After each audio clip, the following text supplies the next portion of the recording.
अनुसूचित जाति जनजाति संयुक्त संगठन की जिला बैठक का आयोजन शाजापुर में किया गया। इस दौरान कई अहम निर्णय समाज के बंधुओं ने लिए।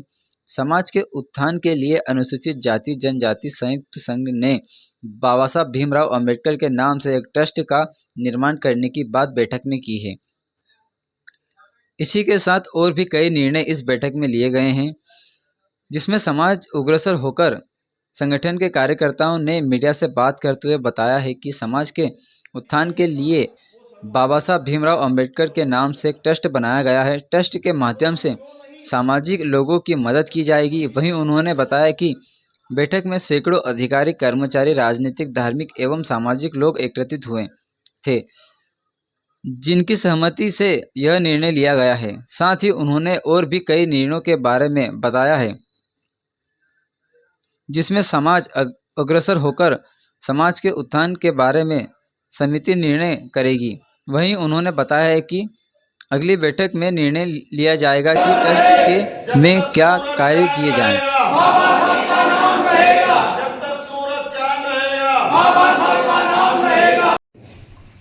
देखिए, आज जो संयुक्त मोर्चा से हमने जो कार्यक्रम रखा है यहाँ, आज हमारे जो समाज है विभिन्न धारा में बटा हुआ है, उसको एकजुट करने के लिए सभी यहाँ समाज के लोग उपस्थित हुआ है और संकल्प लिया है कि हम एक मुख्य धारा में बंधेंगे। इसलिए ये हमने एक कार्यक्रम रखा है और इसको सफल बनाने में सभी समाज के लोगों को लिया जाएगा और समाज को आगे बढ़ाने का कार्य किया जाएगा। जय हिंद, जय भारत, नमो बुद्धाय। मोर्चा के तत्वाधान में हमने अनुसूचित जाति जनजाति के प्रबुद्धजनों का सभी कर्मचारी अधिकारी साथियों का एक संयुक्त एक चिंतन शिविर का जो आयोजन किया है, इसका मूल उद्देश्य है कि सामाजिक परिवर्तन एवं आर्थिक विमुक्ति का जो बाबा साहब अम्बेडकर का जो सपना था और समतामूलक समाज की जो स्थापना करना चाहते थे कि किस प्रकार से देश का जो शोषित, वंचित और जो पीड़ित वर्ग है, जो विकास की मुख्य धारा से जो छूट गया है, उसको किस प्रकार से मुख्य धारा में जोड़ा जाए।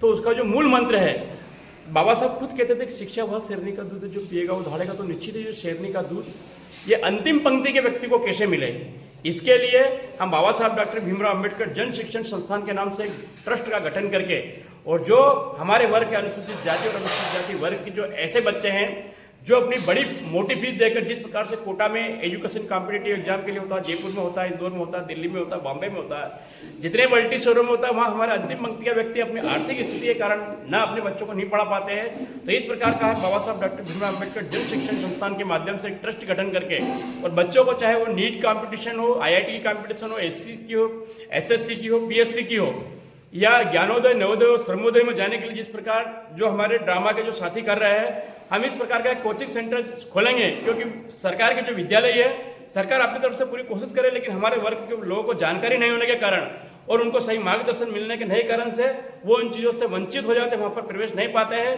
तो हमें कैरियर मार्गदर्शन शिविर के साथ ही हर वर्ष और जन शिक्षण संस्थान के माध्यम से अनुसूचित जाति और अनुसूचित जनजाति के वर्ग के हितों के लिए एक बहुत अच्छा ट्रस्ट का गठन करके और सभी साथियों को जोड़कर हम आगे, हमारी कार्य योजना पूरी तैयार है कि हम अधिक से अधिक उन लोगों को जोड़ें और एक ट्रस्ट का गठन, और हम शिक्षा के क्षेत्र में एक शाजापुर जिले में एक नया इतिहास कायम करें। सभी को जय भीम, जय भारत, नमो बुद्धाय। आपका नाम? आपको बहुत बहुत धन्यवाद। मैं अंबाराम राजौरिया, एक शिक्षक होने के साथ एक सामाजिक छोटा सा एक कार्यकर्ता हूँ, जो हमेशा बाबा साहब डॉक्टर भीमराव अम्बेडकर के विचारों को लेकर इस समाज के अंदर पहुँचाने का कार्य करता रहता है। Sangeeta Jatav, higher secondary school Jyotinagar. आज संयुक्त महासंघ की SC/ST वर्ग की जो बैठक हुई है, उसमें हमारे विभिन्न एजेंडे थे कि अपने समाज को आगे कैसे ले जाना है, शिक्षा के क्षेत्र में कैसे काम करना है बच्चों के लिए। तो आज ये एजेंडे रखे गए। आने वाली जो मीटिंग है, उसमें हम शिक्षा के क्षेत्र का स्तर ऊंचा बढ़ाने का प्रयास करते रहेंगे। जय भीम, जय भारत।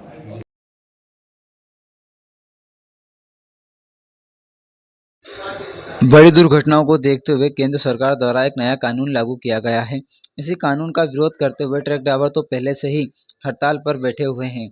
इसी हड़ताल को देखते हुए शाजापुर में प्राइवेट बसों के ड्राइवरों ने भी आज बस स्टैंड पर अपनी बसों को बंद कर आंदोलन शुरू कर दिया है। साथ ही शाजापुर जिला मुख्यालय से निकले मुंबई नेशनल हाईवे पर मक्सी, नैनावा, सुनेरा और सनकोटा और शाजापुर के बस स्टैंड पर बस एसोसिएशन एवं ट्रक एसोसिएशन ने एक बार फिर पुलिस प्रशासन की समझाइश के बाद चक्का जाम कर दिया।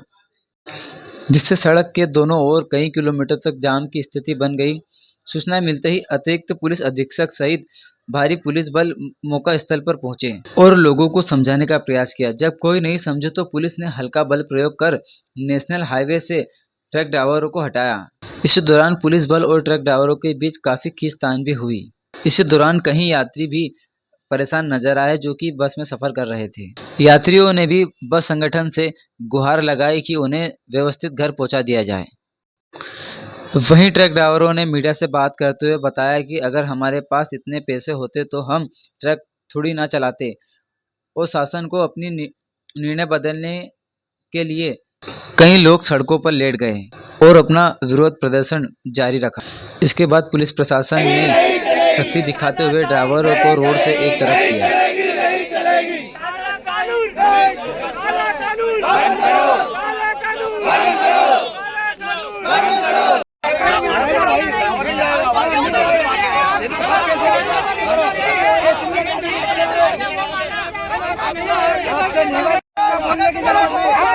नहीं चलाएंगे तो आप कैसे सफर करोगे?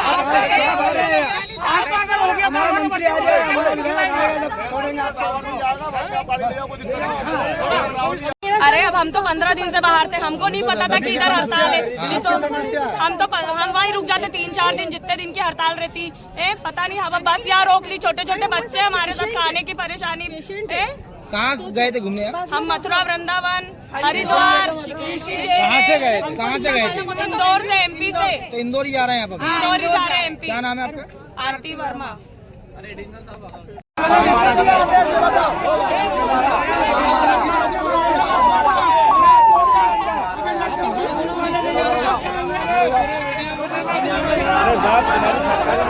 कानून एक ड्राइवरों के ऊपर लागू किया है, जिसमें 7 लाख जुर्माना और 10 साल की सजा है ना। इस चक्कर में ये विरोध प्रदर्शन कर रहा है। कब तक जारी रहेगा विरोध? ये जब तक मांगे पूरी नहीं हो जाए हमारी।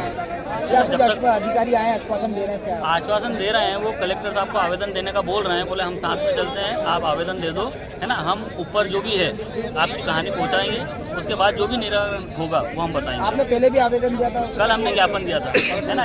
परसों के दिन ज्ञापन दिया था हमने SDM साहब को। तो आज क्या कह रहे हैं? अभी तो वही आश्वासन दे रहे हैं, खाली आश्वासन दे रहे हैं। ये जाम खुलवाने की क्या मांगे आप लोगों की? हमारी मांग ये है कि कानून हटे।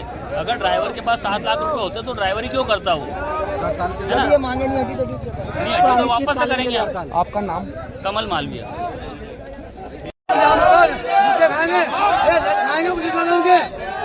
उधर पुलिस वाले मारेंगे, इधर जनता मारेगी, इधर सरकार ने मार दिया। क्या करेंगे हम? ड्राइवर करेंगे क्या?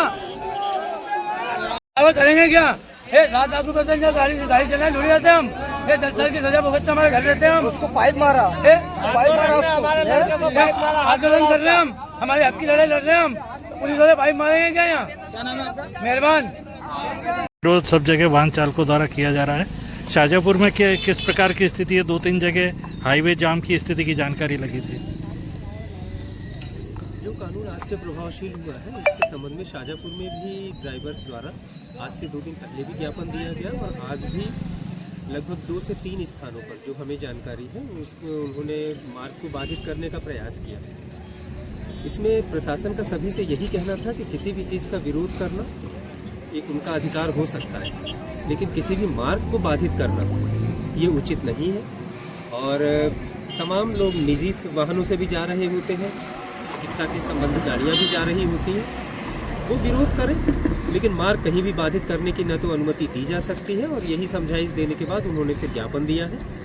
ज्ञापन हम लोग कलेक्टर सर तक पहुंचा भी रहे हैं, जिनके माध्यम से आवाज़ जो इनकी आवाज़ है वो निश्चित तौर पे हम राज्य शासन तक भी कम्युनिकेट करेंगे। मेरी जानकारी अनुसार आज शाहजहाँपुर में जिन 3 जगहों पर था, तीनों जगहों पर जो मार्ग बाधित था वो खुल चुका है ड्राइवर्स के, और मार्ग यातायात जो है वो सुचारू रूप से चालू हो चुका है। ठीक, थैंक यू सर।